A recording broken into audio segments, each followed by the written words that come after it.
नमस्कार प्रिय विद्यार्थियों, मैं engineer Naresh Yadav, faculty of physics, Indian public school Laxmangarh Alwar. देखिए, अपना चल रहा था पिछले वीडियो में अपन ने जो चैप्टर चल रहा था अपना जो यूनिट थी इलेक्ट्रोस्टैटिक्स, चैप्टर था इलेक्ट्रिक फील्ड, विद्युत क्षेत्र, जिसमें अपन ने आवेश के बारे में देखा। भाई पहले तो यूनिट के बारे में देखा, इलेक्ट्रोस्टैटिक्स के बारे में। इसके बाद अपन ने क्या देखा, आवेश क्या होता है, क्या इसका गुण है, उनके बारे में अध्ययन किया, कितने प्रकार होते हैं, इनके बारे में अध्ययन किया।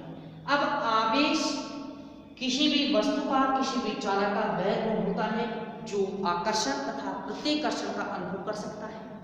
इसके बाद आवेश वह गुण है जिसके कारण विद्युत क्षेत्र तथा चुंबकीय क्षेत्र उत्पन्न होता है। स्थिर आवेश, नोट में मैंने क्या बताया कि स्थिर आवेश केवल और केवल विद्युत क्षेत्र उत्पन्न करता है। गतिशील आवेश विद्युत क्षेत्र प्लस चुंबकीय क्षेत्र उत्पन्न करता है। ठीक है, गतिशील में भी दूसरी कंडीशन, जब वो त्वरित है, जिसका वेग नियत नहीं है, ठीक है, वेलोसिटी कांस्टेंट नहीं है, तो वो क्या होगा, आपका electric field plus magnetic field plus electromagnetic waves, विद्युत चुंबकीय तरंगें साथ में उत्पन्न करता है। ये मैंने बता दिया था। धनावेश और ऋणावेश के बारे में सर्वप्रथम बेंजामिन फ्रैंकलिन ने बताया। किसने बताया? बेंजामिन फ्रैंकलिन ने बताया। क्लियर है इतना आपका? अब अपन देखेंगे आवेश के बारे में, उसका मात्रक क्या होता है, उसकी विमा क्या होती है, क्या थोड़ा उसका देखिए समझे। आवेश, वैद्युत आवेश होता है, क्या होता है? वैद्युत आवेश होता है। वैद्युत आवेश पदार्थ के मूल कणों, पदार्थ के मूल कणों, कौन कौन से? प्रोटॉन, न्यूट्रॉन और इलेक्ट्रॉन। प्रोटॉन, न्यूट्रॉन और इलेक्ट्रॉन, आवेश की दशा है तो इलेक्ट्रॉन माइनस, न्यूट्रॉन का शून्य और प्रोटॉन का मूल कण। प्रोटॉन, न्यूट्रॉन, इलेक्ट्रॉन का नेज गुण होता है। नेज का मतलब क्या होता है? शुद्ध गुण होता है, शुद्ध गुण होता है, समझिए। वैद्युत आवेश के बारे में थोड़ा और डिस्कशन देख रहे हैं। तो ये पदार्थ के जो मूल कण होते हैं, परमाणु में होते हैं इलेक्ट्रॉन, प्रोटॉन और न्यूट्रॉन, कहने का मतलब, ठीक है। तो न्यूट्रॉन पर तो उदासीन होता है, तो इसका मतलब क्या है? वो उदासीन, उस पर कोई भी चार्ज नहीं है। अगर मान इलेक्ट्रॉनों की अधिकता है तो उस पर ऋणावेश है, ठीक है। अगर प्रोटॉनों की अधिकता है तो उस पर धनावेश है। क्लियर सी बात है। तो ये किसको बताते हैं कि आवेश को क्या करते हैं? डिफाइन करते हैं। आवेश को क्या करते हैं? डिफाइन करते हैं। दूसरा, कोई भी परमाणु है, क्या है? कोई भी परमाणु है, उसमें इलेक्ट्रॉनों की संख्या बराबर प्रोटॉनों की संख्या। कोई भी परमाणु यदि उसमें इलेक्ट्रॉनों की संख्या और प्रोटॉनों की संख्या क्या है, उसमें बराबर है, तो वो जो परमाणु होता है वो उदासीन होता है। क्या है? उदासीन है। क्या होता है? उदासीन। आधा जितना ऋणावेश है उतना ही धनावेश है, तो क्या होगा? वो परमाणु उदासीन होता है। क्या होता है? उदासीन। लेकिन जब उस परमाणु में इलेक्ट्रॉनों की संख्या, तीसरा पॉइंट देखिए, इलेक्ट्रॉनों की संख्या यदि उदासीन अवस्था से अधिक है, यदि उदासीन अवस्था से अधिक है, तो देखिए उदासीन अवस्था में कोई चार्ज नहीं था, लेकिन इलेक्ट्रॉनों की संख्या जैसे अधिक होगी तो बताओ उस पर धनावेश आएगा या ऋणावेश? तो इलेक्ट्रॉन क्या होता है? ऋणावेशित कण होता है। क्या होता है? ऋणावेशित कण होता है। तो देखिए समझिए, तो वो वस्तु क्या हो जाएगी? ऋण आवेशित हो जाएगी, यानी उस पर कौन सा चार्ज आ जाएगा? नेगेटिव चार्ज आ जाएगा। क्लियर है? चौथा पॉइंट, यदि किसी वस्तु पर प्रोटॉनों की संख्या, बोले प्रोटॉनों की संख्या उदासीन अवस्था से अधिक है, उदासीन अवस्था से अधिक है, तो प्रोटॉन क्या होता है, एक धनावेशित कण होता है। क्या होता है, एक धनावेशित कण होता है, तो वस्तु क्या हो जाएगी, धनावेशित हो जाएगी। क्या हो जाएगी, धनावेशित हो जाएगी। क्लियर है, वस्तु क्या हो जाएगी, धनावेशित हो जाएगी। ये हुआ मेन पॉइंट।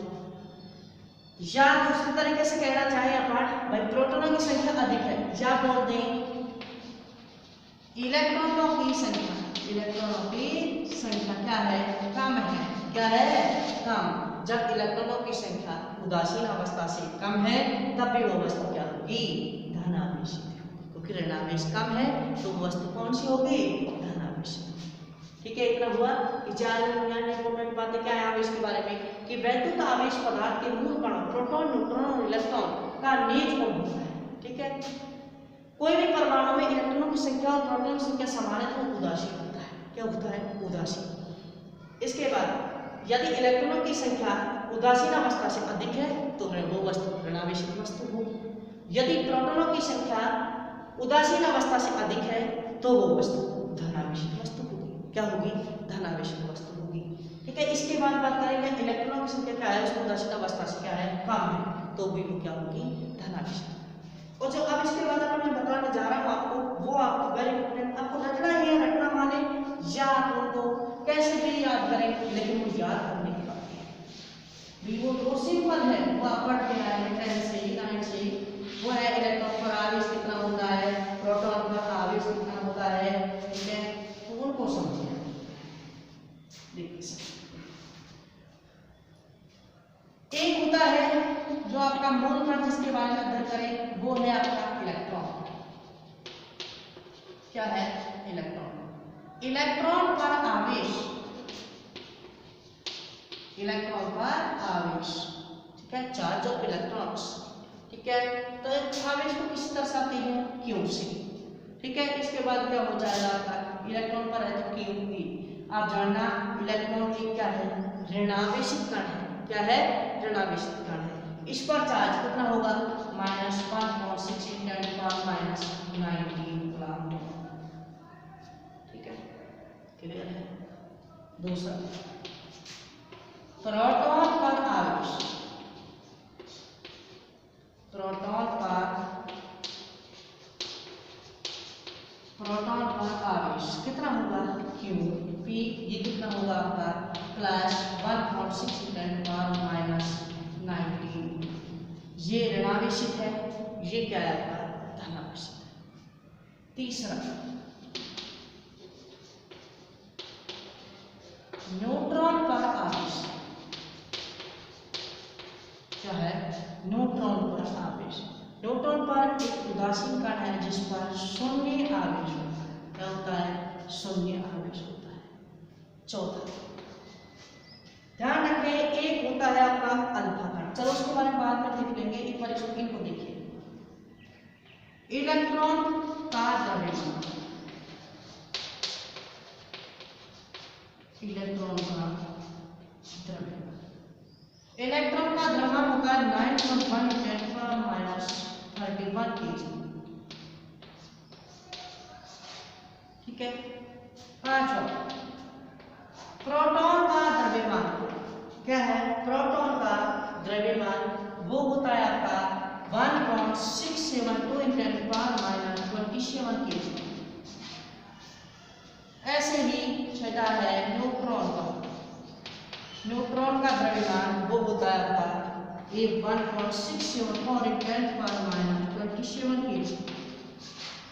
ये तीनों मूल कणों की बात है। इलेक्ट्रॉन पर आवेश नेगेटिव चार्ज होता है -1.6 × 10⁻⁹ कूलम्ब। प्रोटॉन पर आवेश, प्रोटॉन एक धनावेशित कण है जिस पर द्रव्यमान कितना, जिसका आवेश कितना होगा, चार्ज कितना होता है, +1.6 × 10⁻⁹ कूलम्ब। इसके बाद देखिए न्यूट्रॉन पर आवेश क्या होता है, शून्य होता है। न्यूट्रॉन पर आवेश क्या होता है, शून्य होता है। ये एक उदासीन कण है। क्या है, उदासीन कण है। इलेक्ट्रॉन का द्रव्यमान 9.1 × 10⁻31 kg होता है। इसके बाद प्रोटॉन का द्रव्यमान 1.672 × 10⁻27 kg। न्यूट्रॉन का द्रव्यमान 1.674 10 पावर माइनस 27 kg होता है। ठीक है, ये वही मोल कणों की बात। अब एक कण और होता है जिसके बारे में और देखेंगे अपन अभी। देखिए, एक अल्फा कण होता है। क्या होता है आपका? अल्फा कण होता है। अल्फा कण, उसके बारे में देखेंगे। ठीक है, इनको तो आपको रखना है। अब देखिए, मैं यहाँ समझा देता हूँ अल्फा कण के बारे में। अल्फा कण क्या होता है, कहाँ से आता है, इसके बारे में नहीं बताऊंगा, वैसे मैंने एक चैप्टर में जान इसमें।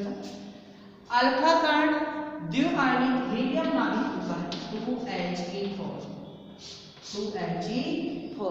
रेडियो एक्टिव पदार्थों के विघटन के दौरान अल्फा कण निकलता है, यानी इसे डबल अल्फा डी होता है, यानी अल्फा 6। रेडियो एक्टिव पदार्थ वे पदार्थ होते हैं जो क्या होते हैं, भारी होते हैं, और सोते ही अल्फा बीटा गामा कणों का क्या करते हैं, उत्सर्जन करते हैं। क्लियर है? तो ये एक द्विआयनिक हीलियम नाभिक होता है। ठीक है, दो आयन होते हैं, कहने का मतलब दो इलेक्ट्रॉन। क्या होते हैं? दो इलेक्ट्रॉन। जब दो इलेक्ट्रॉन है तो 2 × 10⁻⁹ और ये अल्फा कण धनावेश क्या होता है? धनावेश। ठीक है, तो कितना हो जाएगा चार्ज? प्लस 3.2 × 10⁻⁹ कूलम हो जाएगा। ठीक है, ये अल्फा कण हो गया। अल्फा कण पर आवेश प्लस 3.2 × 10⁻⁹। इसी प्रकार अपन बात करें अल्फा कण का द्रव्यमान। अल्फा कण का द्रव्यमान, अल्फा कण का जो द्रव्यमान होता है वो आपका हो जाएगा 6.692 10⁻⁻27 kg। ये अल्फा कण का, यानी हाइड्रोजन के 4 प्रोटॉन का 4। क्लियर है? अल्फा कण को इलेक्ट्रॉन का हो गया, पूरी बात। इलेक्ट्रॉन पर आवेश, इलेक्ट्रॉन का द्रव्यमान। प्रोटॉन पर आवेश, प्रोटॉन का द्रव्यमान। न्यूट्रॉन पर आवेश, न्यूट्रॉन का द्रव्यमान। अल्फा कण का आवेश, अल्फा कण का द्रव्यमान। यह आपको रखना है, चाहे आप कैसे भी रखें, ये तो याद होना ही चाहिए। ठीक है, इसके बाद वेरी इंपॉर्टेंट जो बात आती है वो अपन कर लेते हैं बात। इस वीडियो में कही थी कि इसमें अपन देखेंगे मात्रक और विमा। क्या देखेंगे? मात्रक और विमा। तो देखिए, समझिए, मात्रक और विमा के बारे में बात करेंगे। तो देखिए, आवेश का मात्रक क्या होता है, विमा क्या होता है, इनके बारे में चर्चा करें। देखिए, समझिए,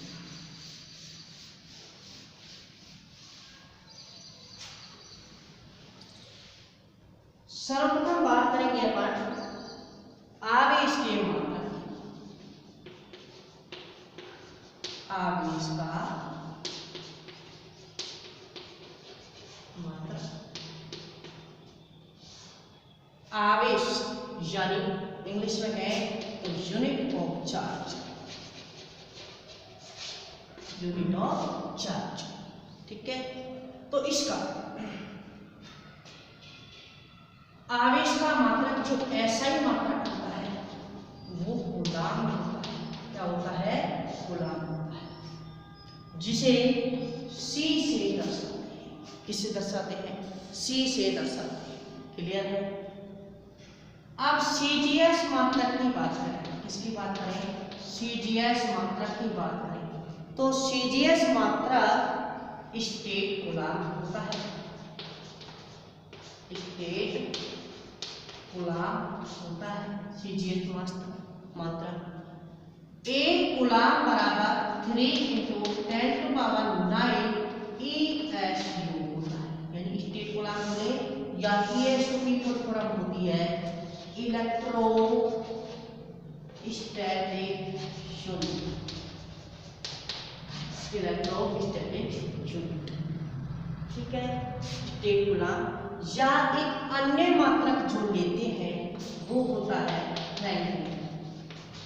क्या होता है? फ्रैंकलिन होता है। क्या होता है? फ्रैंकलिन। ऐसा ही मात्रक कूलाम होता है, सी से दर्शाते हैं। सीजीएस मात्रक स्टेट कूलाम होता है। क्या होता है? State coulomb.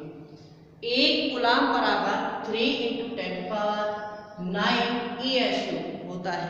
ये सीजीएस मात्रक है। सीजीएस में आप जाने मात्रक छोटा मात्रक ले चाहे तो फ्रैंकलिन होता है। क्या होता है? फ्रैंकलिन होता है। क्लियर है इतना? यानी अगर एक यूनिट और होती है जिसे ई एंड यू से दर्शाते हैं। किसे दर्शाते हैं? E and. ये भी आवेश का मात्रक होता है। इसका मतलब होता है इलेक्ट्रोमैग्नेटिक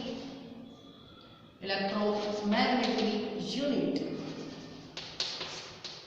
इलेक्ट्रोमैग्नेटिक यूनिट। क्लियर है? अगर तीनों में रिलेशन देखा जाए कि कूलाम में, ईएसयू में और ई एंड यू में, तो देखिए क्या रिलेशन होता है। एक कूलाम बराबर 3 × 10⁹ 3 × 10⁹ ईएसयू 1/10वां भाग होता है ई एंड। ये तीनों में रिलेशन होता है। ये तीनों में क्या होता है? रिलेशन होता है। तो देखिए एक अन्य मात्रक जो सबसे बड़ा मात्रक होता है, सबसे बड़ा मात्रक होता है, वो होता है फैराडे। क्या होता है? फैराडे। सबसे बड़ा मात्रक फैराडे होता है और एक फैराडे बराबर होता है 96,500 कूलाम। 96,500 ये आवेश के मात्रक है। आगे एक मात्रक और बताऊंगा, उसको भी ध्यान रखना, जिसे अपन बोलते हैं प्रायोगिक मात्रक। क्या बोलते हैं? प्रायोगिक मात्रक। देखिए प्रैक्टिकल यूनिट क्या होती है? प्रैक्टिकल यूनिट प्रायोगिक मात्रक।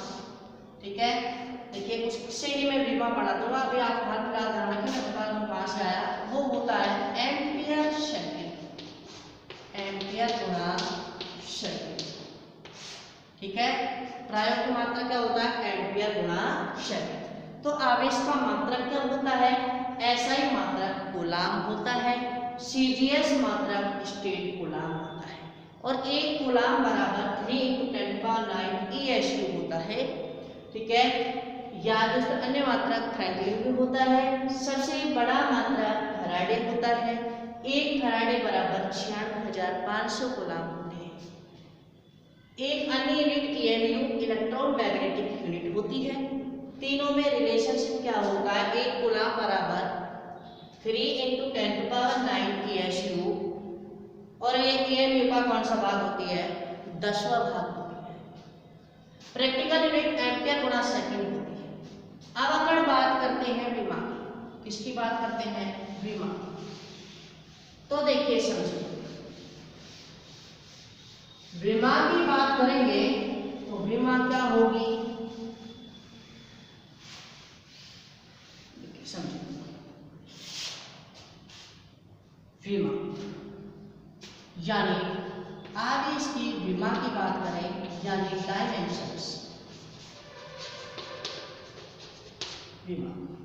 ठीक है, 10वीं क्लास में अपन ने पढ़ा, एक चैप्टर था 10वां विद्युत धारा। 10वीं क्लास की बात कर रहा हूं मैं, पढ़ा होगा विद्युत धारा। वो होती है आवेश बटे समय।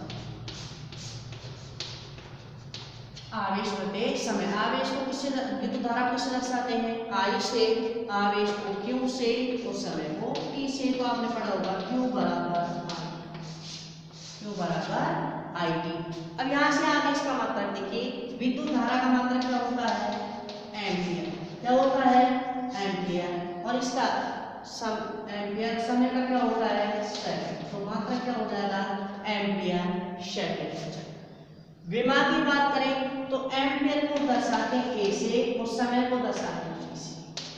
या तो आप एटी लिखिए, क्या लिखिए? एटी, या पूरा का पूरा लिखना है तो M0 L0 T1 EU। ये किसकी विमा हो जाएगी? आवेश की विमा हो जाएगी। आवेश की विमा। क्लियर है? विमा निकालने के लिए भी हम जानते हैं कि एकांक समय पर प्रवाहित आवेश क्या कहलाता है आपका? ठीक है, विद्युत धारा। विद्युत धारा की परिभाषा में आवेश बटे समय होता ही है। यहाँ से आवेश विद्युत धारा को आई से, आवेश को क्यू से, समय को टी से। तो क्यू बराबर क्या हो गया? I T. ठीक है, ये क्या है आपका? यानी आई का एम्पियर, समय का सेकंड, यानी ए टी हो जाएगा। क्या हो जाएगा? A T. विमा क्या हो जाएगी? M0 L0 T1 और A1, ठीक है, पूरा का पूरा। या आप शॉर्ट फॉर्म में क्या लिख सकते हो, AT लिख सकते हो। क्या लिख सकते हो, AT लिख सकते हो। क्लियर है आपका इतना? मात्रक हो गया और विमा। जो भी होगा देखिए इस वीडियो में अपन कितना कवर किया है उसके बारे में आपको फिर से बता देता हूँ भाई। कुछ तो अपन ने याद करनी पड़ी चीजें कि आवेश जो पदार्थ के मूल कण होते हैं, इलेक्ट्रॉन, प्रोटॉन तथा न्यूट्रॉन, इलेक्ट्रॉन, प्रोटॉन तथा न्यूट्रॉन, इनका मूल गुण होता है। क्या होता है, मूल गुण, मूल एक गुण होता है। इलेक्ट्रॉन ऋणावेशित, प्रोटॉन धनावेशित, न्यूट्रॉन उदासीन होता है, ठीक है। किसी भी परमाणु में इलेक्ट्रॉनों की संख्या तथा प्रोटॉनों की संख्या आपस में क्या होती है, बराबर होती है। अगर इलेक्ट्रॉनों की संख्या अधिक है, इलेक्ट्रॉनों की संख्या क्या है, अधिक है, तो उसमें क्या होगा, वो ऋणावेशित। प्रोटॉनों की संख्या अधिक है तो धनावेशित। क्या होगा, धनावेशित। क्लियर है? इसके बाद याद करने वाली इलेक्ट्रॉन पर आवेश, इलेक्ट्रॉन का द्रव्यमान, प्रोटॉन पर आवेश, प्रोटॉन का द्रव्यमान, न्यूट्रॉन पर आवेश, न्यूट्रॉन का द्रव्यमान, ठीक है। अल्फा कण का पर आवेश, अल्फा कण का द्रव्यमान। क्लियर है ना? सब बताए। इसके बाद मैंने मात्रक की बात करी। किसकी बात करी, मात्रक की बात करी।